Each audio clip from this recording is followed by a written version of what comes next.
Okay, if we can gonna start here, if we can find our seats, that would be great. Well, good morning. Good morning. What up, youth? Big day, huh? So, I'm glad to see so many of you here. We have a lot of surprises today, and we have some very special guests today. I won't take too much time because I want to give him all the time he needs, but here is kind of what's going to happen during this time, just so you guys know. We're about to hear from Fede Hernandez. Can y'all say Fede Hernandez? Fede Hernandez. They have been missionaries in Cambodia for about 11 years. And actually, when I went to Cambodia 2 years ago, I went to see them. They were our hosts. So I've gotten to know them, and it's a joy to have them here with us. But this morning, we're going to hear a little bit from Fede first, just kind of recapping as best he can, 11 years in about 20 minutes. But then we're going to invite the whole family up. They have 3 kids, Nathan, Tim, and Abby, and wife Diane, and we're going to have like a Q&A time for them. I have some questions that are good for us to know as a church, but in the meantime, you guys have the opportunity as well to ask them questions. Ask their kids questions, youth, if you'd like, and we get to hear really anything from what life was in Cambodia to what they're going to do now, etc. So while they're talking, you can be thinking of questions if you want to ask anything later. But I'm going to invite up Fede, and we're going to hear from him.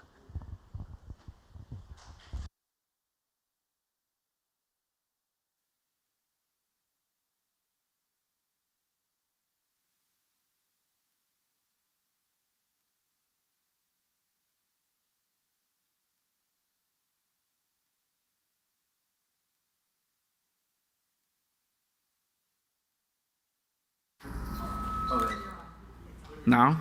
Yeah. Okay. Thanks. So anyway, thanks for allowing us to be here today. Thank you for supporting us for these 11 years that we were in Cambodia. Thank you for sending teams, and especially sending them with tortillas and black beans, because believe it or not, I missed the tortillas for so long. For the last 3 or 4 months, we started a business like selling corn flour to make tortillas. So I was eating tortillas for the last 2 months, but before that, we didn't have that option. So when you guys invite me and tell me what is the things that you want to hear, we kind of divide out our 11 years in Cambodia in 3 phases. The first one was the first 2 years. That's practically whatever missionary who going to Cambodia or probably to other parts. The first 2 years is just learning. It's coming like learning the language, learning how to. Let me see if I can point that. All right. So that's the time that we arrive in.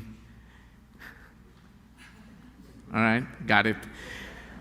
So that's my youngest son. He was 4 or 5 already, 4 years old. So Timothy, can you just stand up to see? He's taller than me. I don't know why my wife fed him during this time, but I didn't get that food when I was little. So that's in Abby. I don't know. My wife is carrying there. So that's the day that we arrived in Phnom Penh. The first 2 years in Cambodia, we were practically just learning the language, learning the culture. We lived with a Cambodian family for 6 months. Before we arrived to the Cambodian family, the lady that we live, her husband died in a motor accident. So we arrived like 3 months and rent 2 rooms from them. And we have the opportunity to live with them, eat with them. That's our family there. She was a widow with 3 children, 2 nieces, and the grandma living in that house. So we rent 2 of her rooms, and we live with them for 6 months. We pray for them. Everybody wants to learn English there, so that was a unique opportunity. The oldest daughter was like reading the Bible for children as part of her learning lessons, so that was kind of unique, like 17, 18 years old, reading just the Bible for kids, so that's how she was practicing her English. They have the opportunity to go into church. You see one of the pictures there, and it will be in my left in the bottom. That's the kids and the niece coming to the church for first time. I was part of my learning language was we meet with with one of our leaders 1 or 2 hours a day just to learn the language. And later we need to go out and just trying to find people to practice how to speak with them. So behind our house was a Buddhist temple. So I was teaching English with the Spanish accent to these monks there. And they were teaching me the correct way to speak Khmer. And after 2 years, we see the opportunity. We see one of the monks are in the middle next to me. So he stopped being a monk, and that was the first time ever in his life that he went to a Christian church. I didn't see him anymore after that because he finished being a monk. He was a monk for 14 years or something like that. So when he finished college, he finished to be a monk. He found a job. I'm very sure he has a wife and a kid right now, and we hope that the seed that was planted in him someday will give the fruit. So that's our first 2 years. During that 2 years, you see my daughter dancing there in the front. So Cambodians do a lot of exercise. You go into the park and everybody's doing something. So my daughter was 2 years old and she said, "Mommy, look, they are dancing. I want to go dance." And my wife said, "Sure, go dance." "No, you coming with me." So my wife is in the middle of that ladies too dancing and doing the exercise. I was kicking the ball, soccer ball to Timothy, Cambodian soccer ball. And some kids start to come and said, "Can we play?" So in the end, we have a soccer team there, and we tried to invite these guys to go into the church, but most of them never went. But we have the opportunity to share the gospel with them. Our kids went to the Cambodian school the first month being there. It was a little bit difficult for us because that was the first time that our kids didn't like school. So they came and said, "Mommy, nobody understands anything, I want to go to the bathroom, they don't understand." So they were crying. They said, "We are not going anymore." So we said, let's pray, let's try one more week. In the second week, they come that they don't want to go. We stop them. But things got changed, and they started to feeling more comfortable, make some friends, playing with each other. So you will see Timothy worshiping God with some Cambodian kids there. So they were more comfortable during that time. Later, that's Barambam Friends Church. Almost look the same today, so it's not too much improves. One of the pastors, the first trip that I took to him to the province, that's a place that they sell different kind of meats and the fruits in the street. And I'm going to skip the verse of the Bible because I'm going to be preaching today. So that's later, after 6 months living in Barambang, we moved to Phnom Penh to learn how to read and write, and that was our first house, just living by ourselves. That was kind of unique because we have air conditioner there, and the other house, we didn't have windows, we didn't have air conditioner, it was 100 degrees. And plus they have a big wall out of the house, so it's no airflow at all. So that was kind of like relaxing, blessed just to have air conditioner or a fan, that was amazing, at least for me. So that's the alphabet. We learned, we went to the university. I went to second grade. I was learning Khmer in second grade in a Christian school. So I was the oldest kid there. I was 38 with the second grade kids, They called me teacher, but I was the student, but it was fun to learn with these kids and learn at the university how to read and write the Khmer language. So later, God bless us, our first Asian in our family. Diane got pregnant, and Nate was born in Thailand. And Nate, can you stand up just can see you how big you grow now? So that's, for some reasons, God put sports in my life and everything we do. So we started teaching soccer in this orphanage with these kids, and my goal was learning Khmer with them, so communicate with them and have fun at the same time.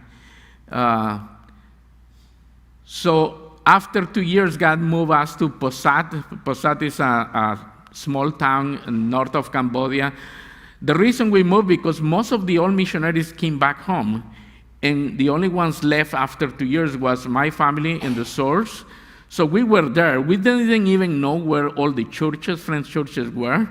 So little by little, some of the other Cambodians told, did you want to visit this church yet? We didn't know that church exists, so can you go with us? So that was kind of unique. Later we discovered that we have a church in the border of Thailand and close to the border of Vietnam, and we have all the other churches around. So we have around 8 or 9 churches, but they are everywhere. It's not like next to each other, like here you're going to Granada, and a few miles later is Whittier, and later you have Brea. It's so easy to make the trips here, and that is a little bit more complicated. But we moved to this city because it was like kind of in the middle, so we were more able to make trips north, south, and around there, and to plant a new church. So that was our goal there. Diane was teaching the kids during that 4 years, and taking care of the other ones that didn't have school yet. So God, during that time, opened our first Bible study in a Prolai. Prolai is like a small river, but that river was practically where the poop and pee of all the city, of the 50,000 people who live in that city went. So that was the Prolai, and that's the place that God started to open doors for us. Also, God opened Timothy likes to play soccer, and I like to play soccer. So we don't have a soccer team, we don't have anything. So let's see if the public school allowed us to teach soccer. So I went to talk to the principal, and they said, we want to teach soccer to 4th grade. So if you allowed us, we teach Bible 10 minutes and soccer the rest of the time. So usually public schools or public places there, they don't allow religion at all. So, but the guy said, 10 minutes. Yeah, just 10 minutes. All right, 10 minutes it is. Okay, and so he allowed us. And I thought that we were going to have 10, 15 kids or something like that. So he said, we have 7 classes of 4th grade. So you just go and tell the kids and they can sign up. So we have 150 kids. I was the only coach there, so that was kind of tough. The first class was just, okay, let me tell you the rules, This means quiet. And so we didn't play soccer at all. That was hard to be. I don't know if we have more than 150 here, but you imagine kids out of control. That was difficult there. But God allowed us to share the gospel there. One of the things that God opened through sports was ministry in the prison. And I'm going to talk about some testimonies today during the sermon time about the ministry that we did in the prison. We were teaching soccer once a week, and we teach Bible once a week there too. So if you see the picture with the ladies there, that's our church in the north, close to Thailand. Now they have a building. The building is important there. You see, the building is not like fancy or anything. It's more like a roof.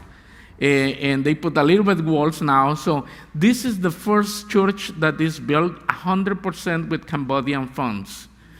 Yeah, nobody. They said we are worshiping God under this mango tree for many years, but when it's raining, when it's hot, we don't have. It's very difficult. So we would like to build something so we can worship and protect ourselves when it's raining and everything. So a few of the elders said, okay, let's call the mission so they can send the money so we can build something here. So that's the way that the Cambodians like to do things. You find the money, send the money, and we will pay somebody to build. So it's no effort, it's no like sacrifice. But this one, that are said, okay, you want to build something. First step, pray and tell us what is the budget. Second step, we will tell all the churches and see how much they can do. And third step, if it's anything after that we need to put, we will ask the mission if they will be willing to do it. So they came with the first step and said, we need $725. So after that, we sent emails and message and through Facebook to the churches. And in the end, they collect $1,425. So they even built what they were expecting. They didn't planning to have like concrete. They thought, okay, dirt was fine. Now they have concrete. They didn't plan to have any walls around, and they put a wall like this tall. So God provided 100% more than what they wanted. And this is a gigantic lesson, because that's a step from having a dependency problems to moving forward to say, okay, we can do it with God's help. Even if we are so poor, God provides 100% more than what we need. And that's exactly, we're talking right now about faithfulness, and God is faithful when we move, when we act, when we show our faith, and God starts showing his faithfulness. So continue to doing that. Later, God moved us to a church. This is a 14, 15 members of the church that said, okay, we want to plant a church. We want one of the missionaries to come and move with us. So imagine a 15 members church wants to plant a new church. Of course, we got excited. We moved and we helped. We start soccer ministry there. They have like 5, 6 kids. So when we started soccer ministry, 2 kids said, we want to play soccer. All right, find friends, and later we can start to play. The condition is this is going to be the soccer team, the church soccer team. So if they want to play in our team, they need to come to the church, because it's got it, and they went. So these 2 kids went, 60 kids in 2 weeks. So it's incredible. I didn't do anything. I just told the kids, I even followed them. I said, hey, you want to be part of the soccer team? Our church is making a soccer team, so if you want to be in our soccer team, you need to go to the church. Are you in? I'm in. So these guys were like sellers, house by house, going there, and I was just following and thinking, wow, this is crazy. These kids are amazing. So 60 kids were in our church for 1.5 years. We have a little problem.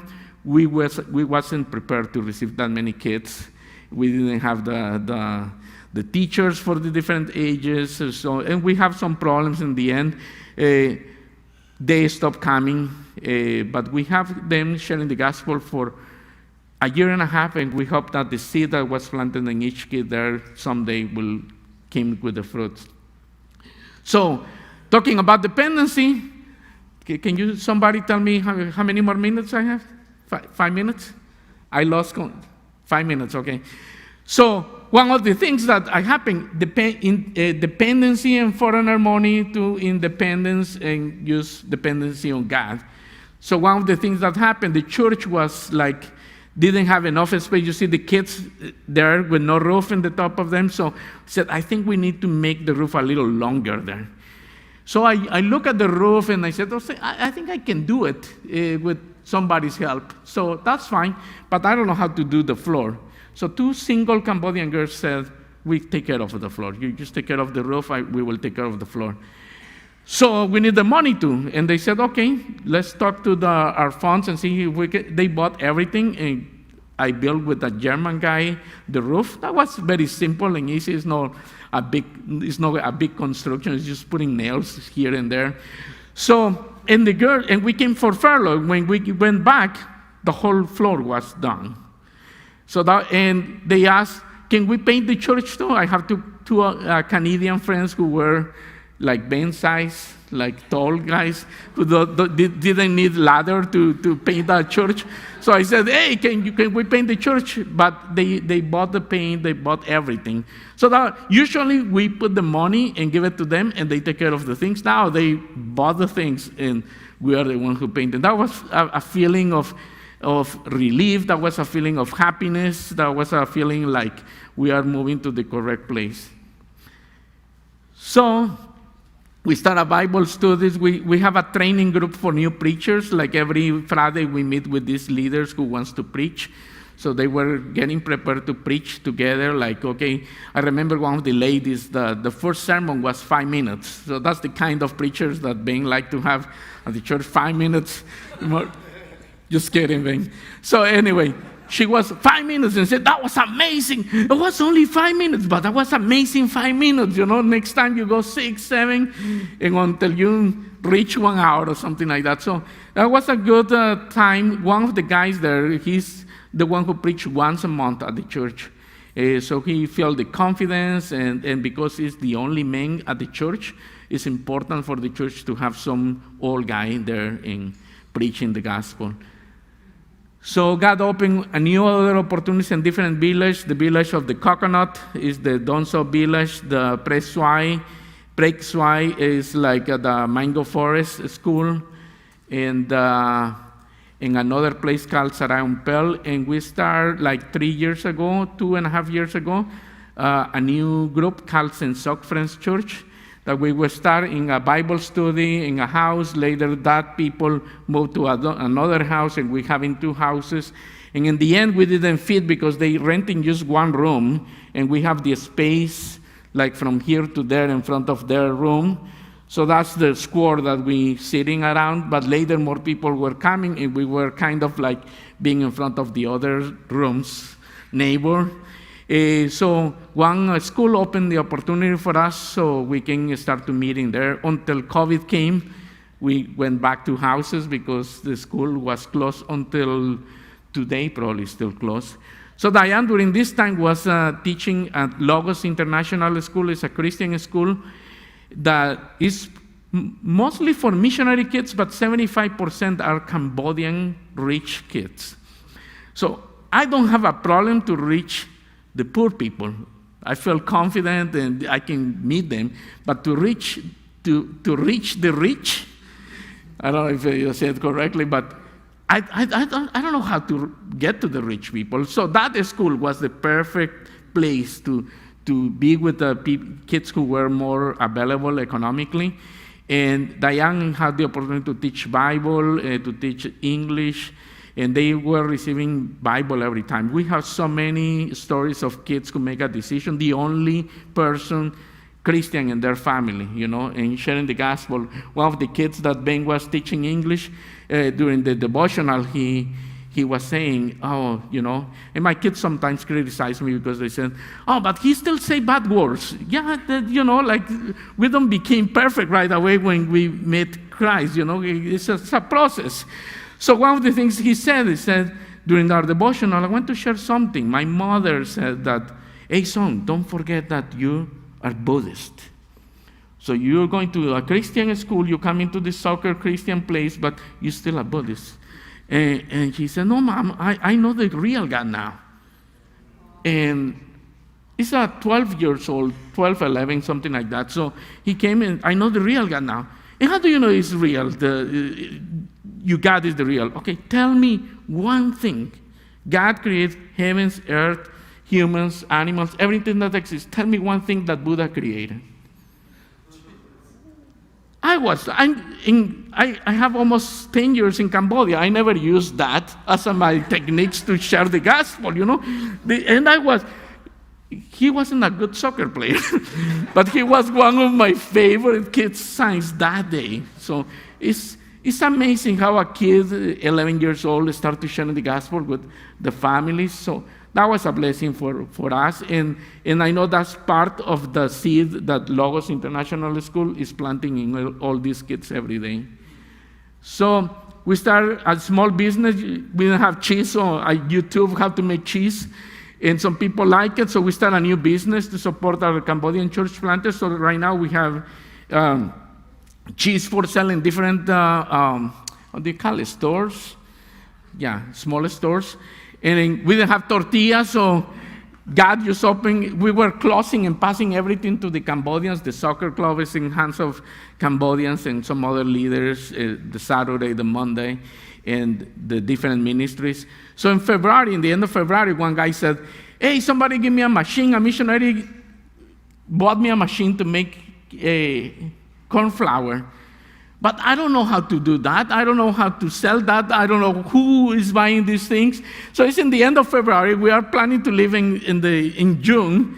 And I see this opportunity and think, we need to take it. So we start a small business, and we have the cheese, so was easy just to put a new product for sale. So right now in Cambodia is Spanish cheese for sale and corn flour for sale, and they're supporting some of our Cambodian church planters.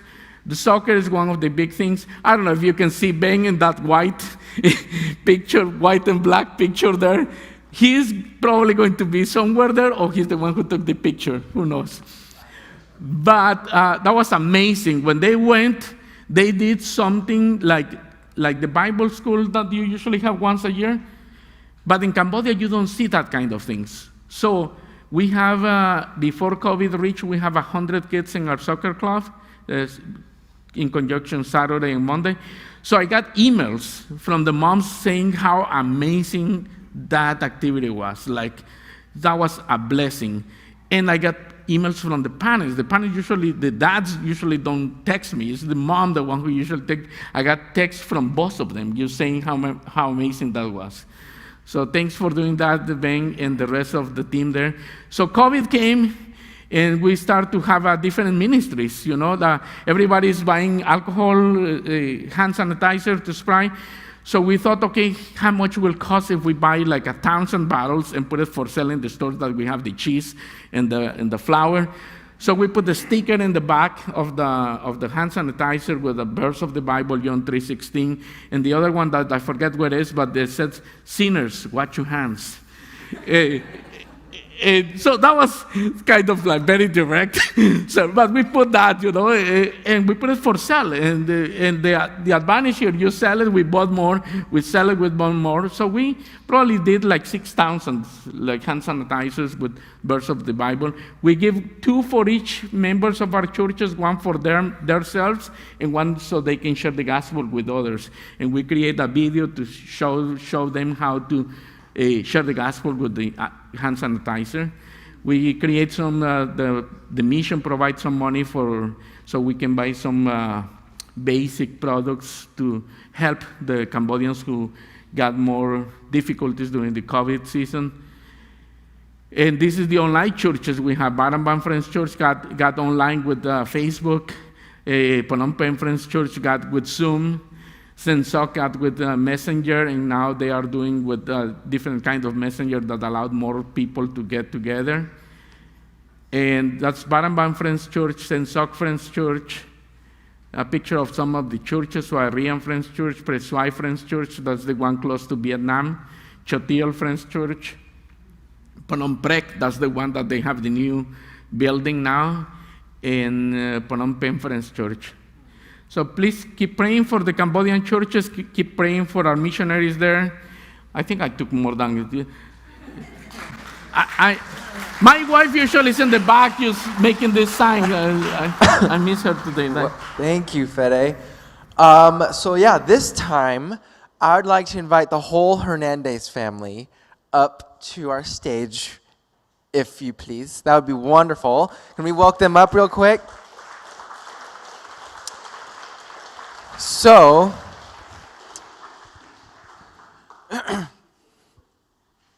at this time, I just have really 2 questions, and maybe one of you could answer. If all of you want to answer, that's totally fine as well. But if you guys don't know, they've been in Cambodia with the denominational team. So Elise Patey and Scott and Andrea Sward have been their teammates for years, and they've been working together. But for you guys, our theme here has been Faithful God for our missions theme this year. And we've just been recognizing all year that despite what's happening, despite all hardship, and really what we've all been facing in so many ways, and what you guys are facing in maybe even harder ways in Cambodia, how has the Lord revealed himself to you to be faithful?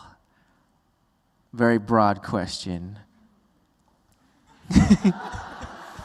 They need direct questions, right? Yeah. I'm okay. Direct to them. Otherwise, they're going to be shy and pass off. So put them on the hook. And little guy, I'm not sure if he really had to go to the bathroom or if he's hiding from this. But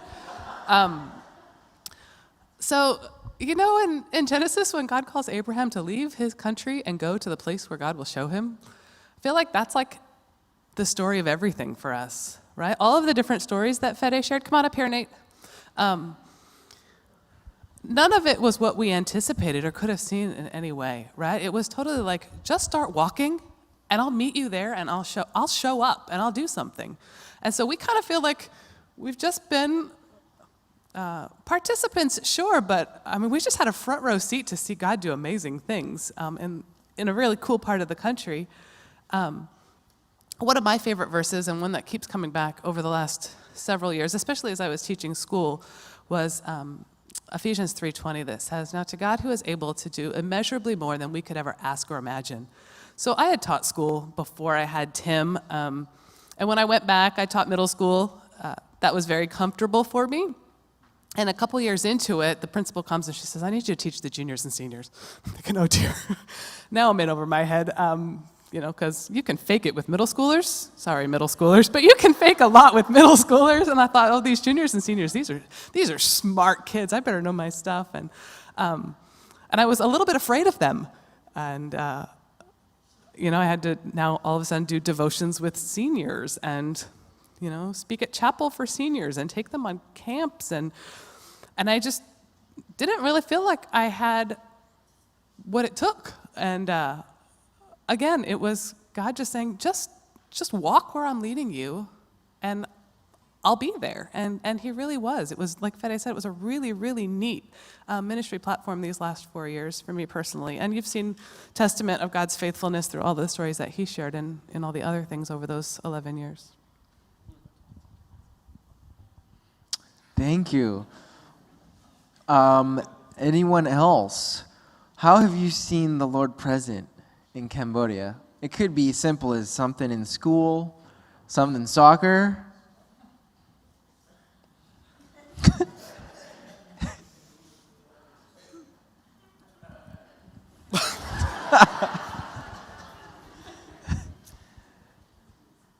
Wait, what's the question? So, faithful God is our theme.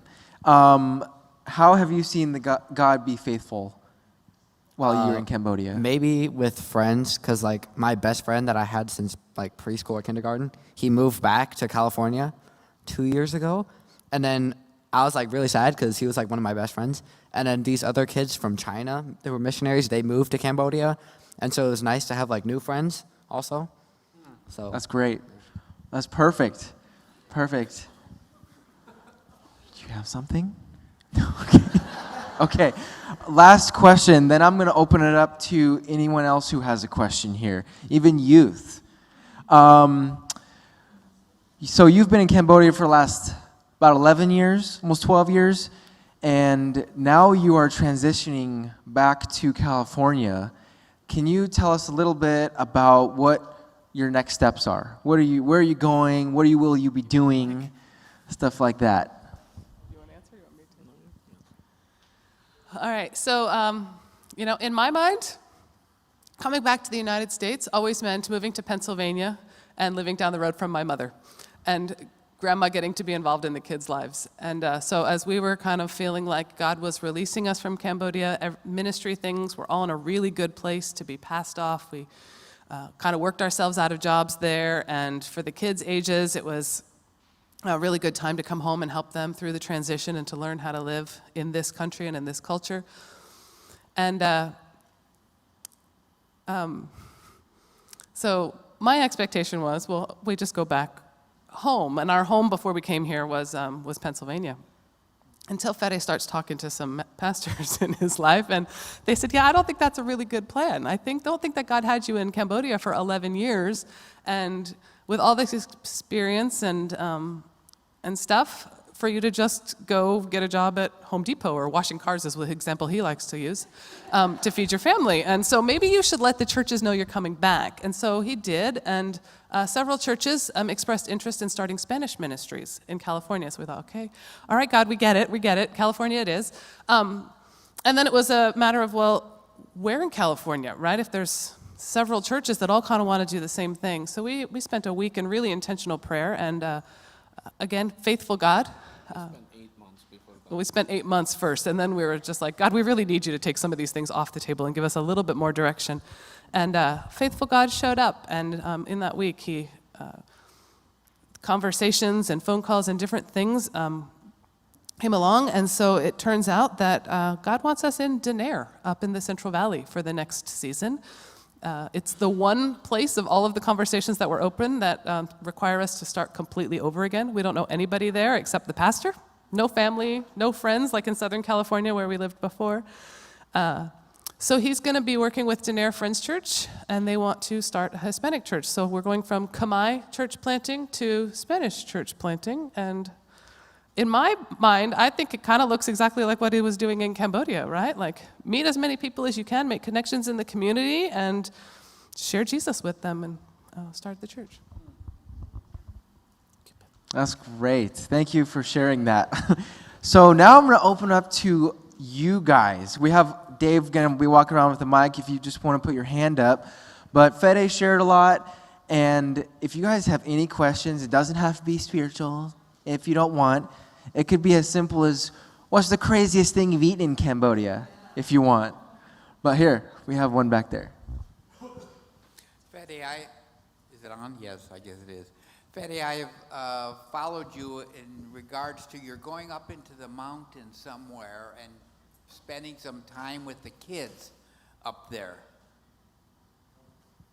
And how is that? Is that developing any? Is anybody else going up into the mountains there where you were spending time with some of those kids and teaching them and doing some sports with them? Okay. The reality, they call mountains in Cambodia, but they are small hills. That's very small hills, and the border with Cambodia and Thailand is just small hills around. So in that place, we were mostly just going for teaching Bible. We didn't do any sport ministry there. We're considering to move there, but God sent us to the other church in Chotiel. So we were just doing like Bible studies and everything. In the beginning, we have like 3 ladies. One lady, the husband left her because she was a believer, and later he came back. A few years later, he made a decision for Christ. He's the main leader of the church right now. So that was a blessing just to see. But spend many years just with that 3 ladies only. So, Who's continuing that? Oh, like I said, the husband of this lady who left her in the beginning, he's the main leader. He's the one who's doing everything there. Our pastors in Barambang are visiting them twice a week, and I think that's twice a month. And that I think that's very helpful for them because they are getting all the experience of our pastors in Barambang. I don't know if I answered your question. My wife said, you never answered their question. But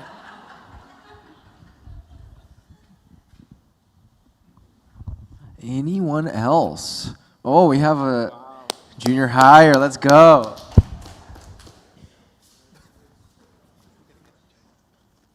This is just a simple question, but what's your favorite food? What is your favorite food? I like pizza. Pizza. Pizza. What about, like, let's say Cambodian food? Yeah, that you can't get right now.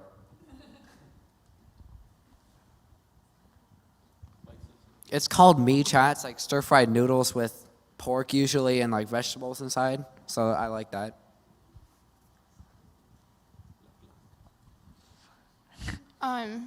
Probably the same. I don't really miss any foods that much right now.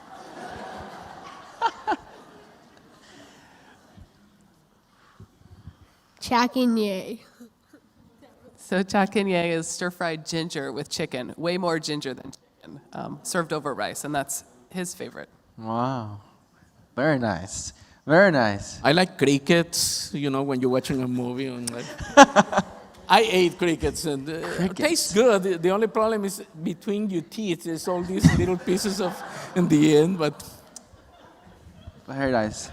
Great. Well, unfortunately, we have one surprise for the family. And as a lot of us here in the fellowship groups have been gathering gift cards for the Hernandez family. So all of our fellowship groups have joined together and are presenting a wonderful tree of gift cards as you guys are transitioning to dinner. And this is a big thank you to all of you who have contributed, but take this as a gift to us, as a thank you for all your service here and for the Lord, but we definitely hope this blesses you in your next journeys.